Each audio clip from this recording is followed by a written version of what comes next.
उत्तर देने लगा।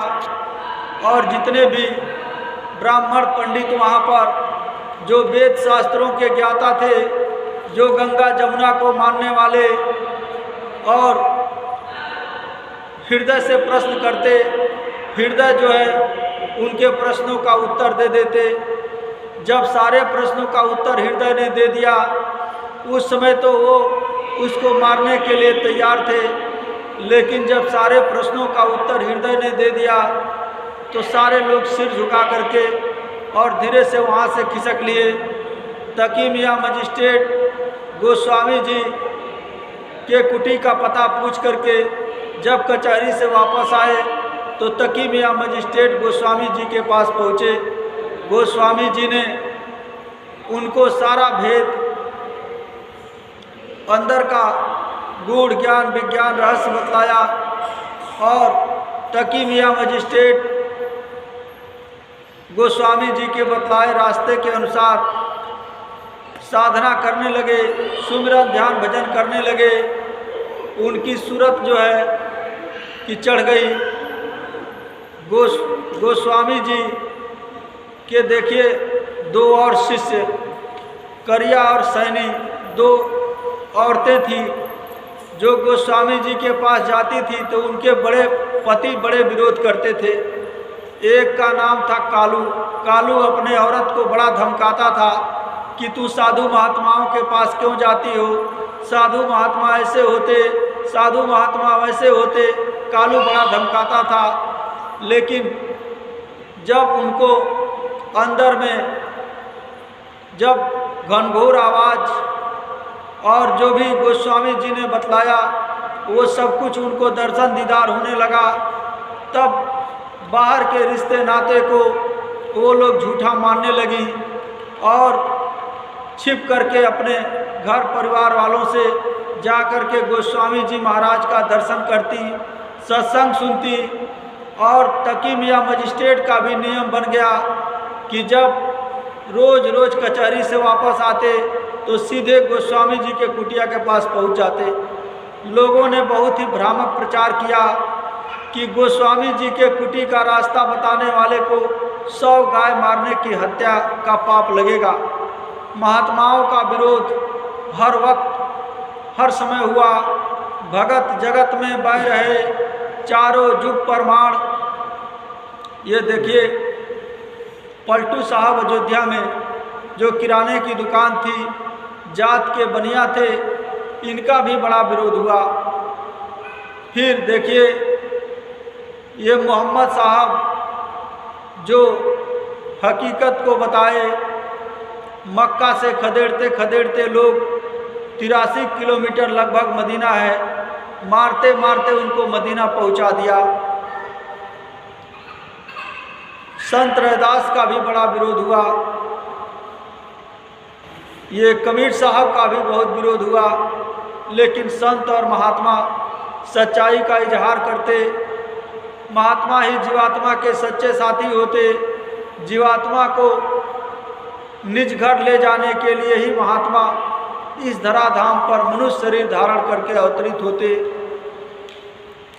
जीवात्माओं का अपना सच्चा देश जो अजर अमर अविनाशी देश है, वह सचखंड है, अमर लोक है, वहीं की रहने वाली ये जीवात्माएं। जीवात्मा सतपुरुष भगवान से अलग हो गई। काल भगवान ने वरदान में जीवात्माओं को मांगा और ले आकर के कर्मों के जाल में फंसा दिया। काल लाए तन मन में घेरा, दुख पाए तुम बहुत घनेरा। दुख में देखा तुमको जबहीं, मौज उठी हम आए तबहीं। हम आए वही देश से जहाँ तुम्हारो धाम, तुमको घर पहुँचाओना एक हमारो काम। स्वामी जी महाराज की ये वचनवाणी है। गुरु महाराज जीवों के कल्याण के लिए इस काल और माया के देश से जीवों को छुड़ाने के लिए अथक परिश्रम करते रहे। 116 बरस तक गुरु महाराज दिन और रात मेहनत करते रहे।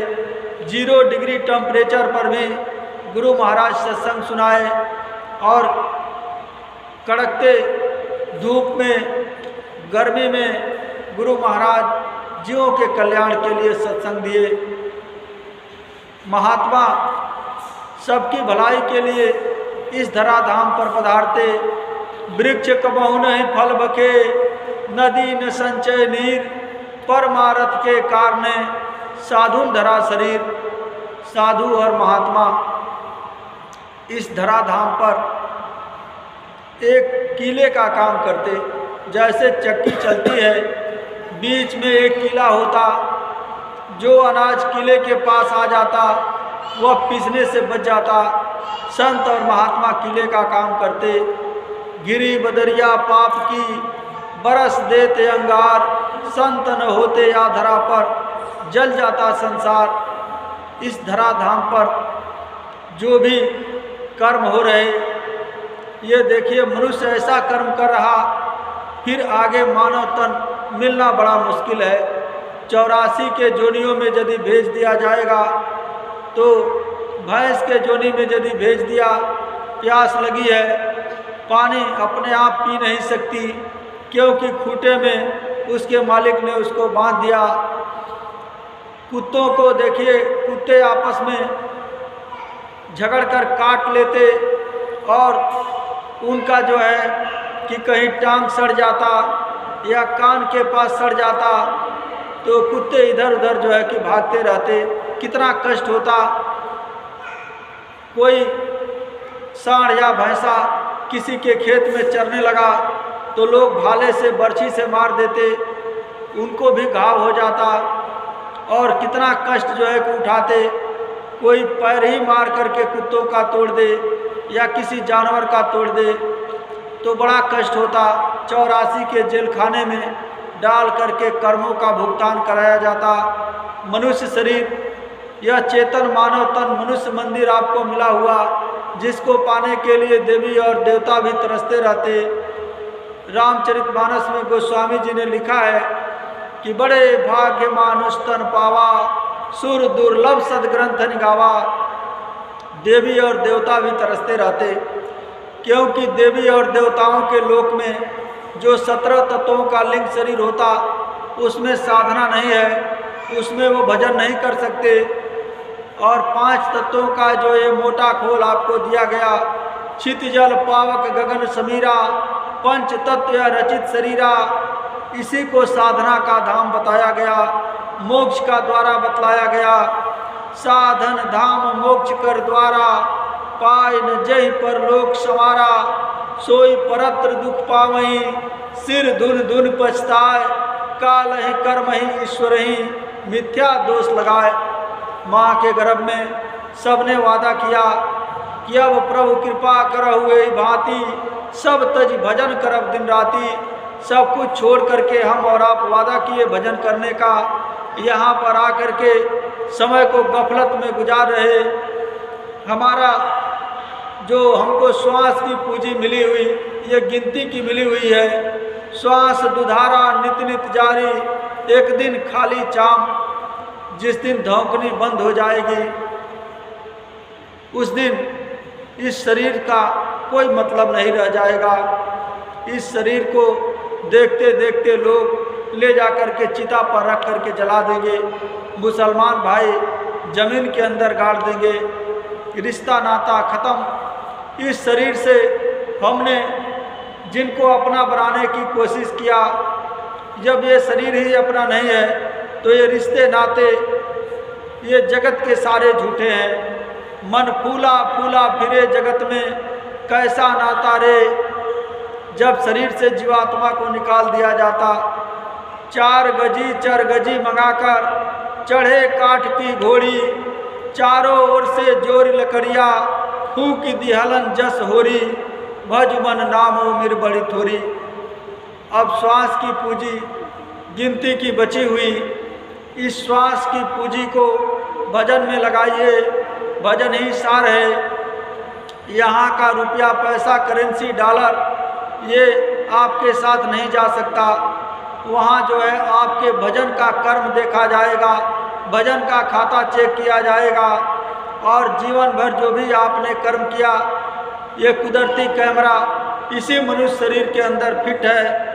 ये दोनों आँखों के मध्य भाग में, और इसमें जीवन भर आपने जो भी किया सिनेमा के रील की तरह से छप करके तैयार है। वहाँ धर्मराज की कचहरी में आपको पेश किया जाएगा और आपके कर्मों का हिसाब होगा। इसीलिए गुरु महाराज कहते थे कि इस तन रूपी चुनर को जो काल भगवान ने हमको और आपको सौंपा है, भजन करके इसको पुनः जो है कि स्वच्छ तरीके से उनको वापस कर दीजिए। यदि गंदगी जमा करेंगे तो बहुत मार पड़ेगी। महात्मा जीवात्मा को नरकों और 84 के फेर से बचाने के लिए शब्द का भेद बतलाते, भजन करा करके अपने सच्चे वतन, सच्चे घर, आनंद के देश पहुंचाते। वही अपना देश है, वहीं की रहने वाली ये जीवात्मा है, जहाँ न जन्म है, न मरण है, न दुख है, न संताप है, न क्लेश है, न कष्ट है, न दिन है, न रात है, न जाड़ा गर्मी बरसात है। वो तो आनंद का देश है, वहाँ आनंद के झरने हमेशा बरसते रहते। यह जीवात्मा जब भजन करके जीते जी वहाँ पहुँच जाएगी, तब जा कर के इसका मुक्ति मोक्ष यानी कल्याण होगा। अब देखिए आपकी दूसरी क्रिया का समय हो रहा, हम अपने वाणी पर विराम देंगे। यदि कहने में कोई भूल चूक या त्रुटि हुई होगी तो हमको छोटा समझकर सभी प्रेमी भाई बहन क्षमा करेंगे। बोलिए जय गुरुदेव। विनय करूं